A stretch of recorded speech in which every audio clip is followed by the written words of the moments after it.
So my name is David Pearson. I'm Acting Head of Conservation here at the Mary Rose Trust, and my job really is to help look after the objects and preserve them. So objects that come to us that are waterlogged from the wet environment, we take from that wet state right through to the dry stage so we can put them on display. So welcome to the Mary Rose Conservation Facility. This is where we treat a number of the objects that came up from the wreck site, preserve them so that they can then go on display in the museum for the public to see.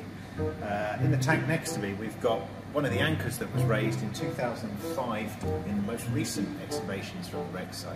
So what we need to do is wash the salt out of the iron.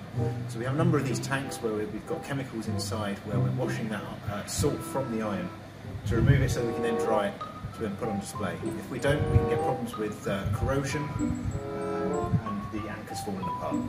So what we do with the waterlogged wooden objects is we put them in tanks of polyethylene glycol. Now polyethylene glycol, or PEG for short, is a wax.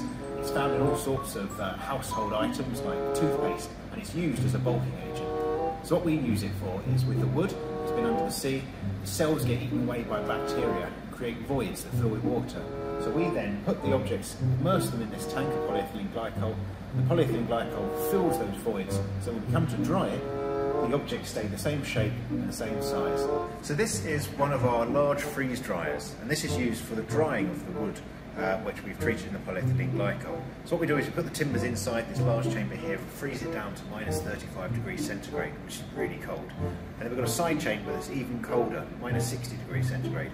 We pull a vacuum through this system and a process called sublimation takes place. And that's what we do to dry the wood so that we don't get cracks opening or warping the wood. We pull a gas through out of the wood into the condenser where it condenses as ice. And by that process it dries the wood, and the objects stay the same shape and the same size as they were when they went in.